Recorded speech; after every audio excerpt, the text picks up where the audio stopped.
Hi, this is Chris from the Stephanie Miller Show. Please enjoy this exclusive clip from Political Voices Network. It's just, in your area of expertise, like the actual threat to America.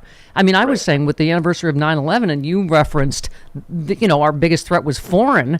This is like Al-Qaeda's dream, as I keep saying, that we're going to destroy ourselves from the inside. This was Americans that attacked us, the Capitol this time. I've said repeatedly that, I'm a national security guy, so I'm not a journalist executive. I'm not making decisions at NBC News, and I really feel for them on how to cover a allegedly leading presidential candidate. We've never seen this before. But from my national security viewpoint, the man is a continuing, clear, and present danger to our democracy. Yeah. And it's tough to give that a platform in any way, shape, or form. It's not going to end. He wants to be gagged. He wants the judge, he's already dehumanized, to hold him in contempt so he can raise more money off of that. Guaranteed he's going to be doing that. And she'll use kid gloves. There'll be like 3 double secret probation, 3 warnings, right? She'll go carefully with him, but eventually he'll do it. I'm glad we have the Animal House standard, at least. Double secret probation for whatever frat that was. Yeah. That's in federal law only. And then he'll use proxies and surrogates. When he decides to be quiet for a while, you'll see Matt Gaetz and Marjorie Taylor Greene. Lauren Boebert's tied up right now. Well, literally. But the proxies are what concerns me the most, because really the judge has no authority over those folks. Yeah.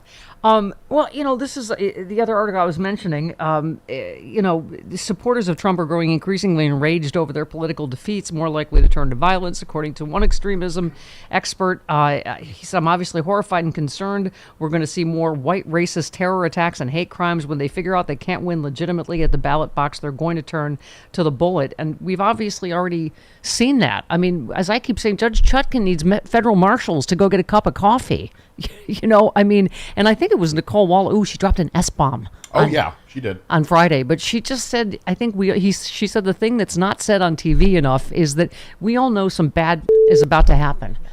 Right? I tell you what, there was a wake-up call for me a couple of weeks ago. The University of Chicago released the results of a project where they found well over 12 million Americans support the idea of use of force to restore Trump to the Oval Office. That is astounding. And I did a YouTube, on my new YouTube channel, I did a little piece on that and said, boy, this really was astounding. These people are willing apparently to lose their lives for one man, one party. Do you know the response to that included people saying, it's just the beginning. I'm part of that, and it's way more than 12 million people. And we are not fighting for one man. We're fighting for the survival of our country. So buckle in. That was the response to the study. Wow. Yeah. I mean, Frank, it's just this. We have one party that doesn't. We've never been here before. Doesn't believe in democracy. Doesn't believe in the rule of law, which must come as quite startling to you, because this is the party that's claimed to be the party of law and order all these years. We were just talking about them voting to acquit Ken Paxton, who I know he remains under another investigation, and but this is Republicans saying their new rule is if you're a Republican, you are never guilty. It's right? Teflon.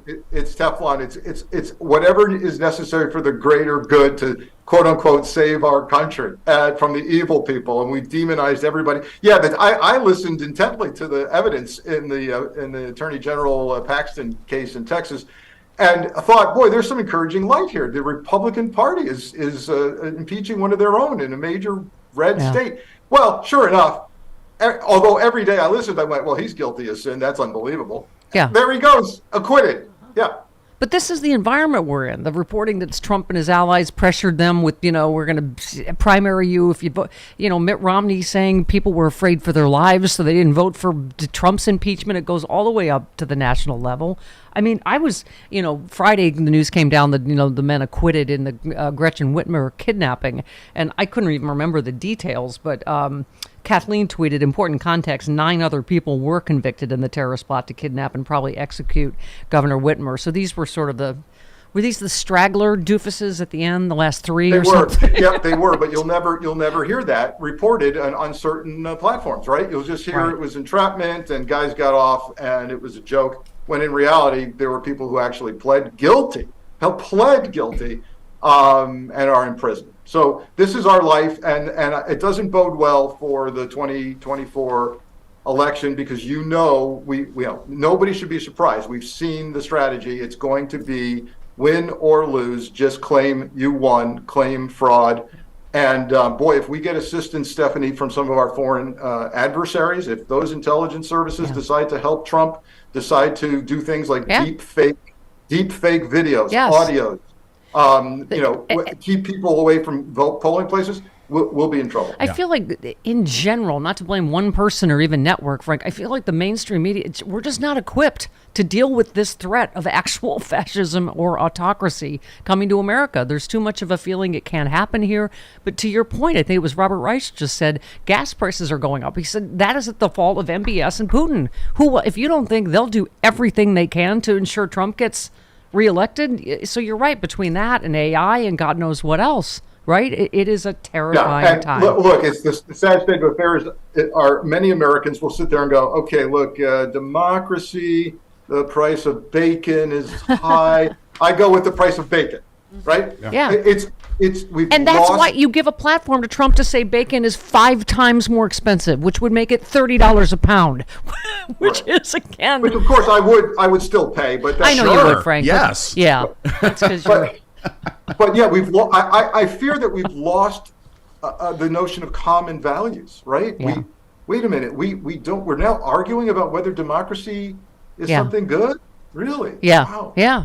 So that doesn't surprise me, the bacon thing, because you are a grade A slab of just man meat. Stephanie Louise. What? My Stop point it. is, he and Glenn Kirschner are going on a cruise together, Yes. and the ladies folk are not going to be able to stand that level of sexiness. But tell us about it anyway. Tell me the threat level. Real quick, again, in the surreal world we live in, where people like Glenn Prosecutor, former federal, Glenn Kirschner, former federal prosecutor, federal prosecutor, and me, former assistant director of FBI, are in a place where we are daily explaining to people how the justice system is supposed to work and the threat and the risk. Now here comes a place called the Travel Store that says you guys should host a cruise for your followers, and people are worried about. Think about this. People worry about where they will be vacationing, because if they go to places like Florida, Siesta Key, they're surrounded by people in F. Biden T-shirts. They don't know. They're not going to the Texas shoreline. So they go, I'll go on a cruise with like-minded people, passionate about justice. So Glenn and I are hosting a cruise, believe it or not, July next summer. Okay. It's going to be Athens to Barcelona, stops in Italy, in Turkey, in Saint-Tropez, France. That's where you'll see Glenn in a Speedo if you're... That's fantastic. Oh, you cheap And flesh that's peddler, what- Frank Figliuzzi.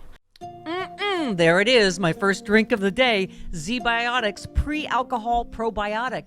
Many of you know my story. I stopped drinking wine for 3 years during COVID, during the lockdown as part of a health reset. Now I drink wine in moderation, but this is an amazing new product. I've always believed in probiotics. And Z-Biotics, check this out. You drink just one of these. It's the world's first genetically engineered probiotic. It was invented by PhD scientists to tackle rough mornings after drinking. I am using this and I feel great in the morning. I don't have to worry if I have an extra glass of wine, I still feel great in the morning. Here's how it works. When you drink, alcohol gets converted into a toxic byproduct in the gut. I've always had acid reflux problems. It is this byproduct, not dehydration, that's to blame for your rough next day. Z-Biotics produces an enzyme to break this byproduct down. All I know is it works. It is Z-Biotics Pre-Alcohol Probiotic. Go to zbiotics.com/politicalvoices or scan the QR code on the screen right now.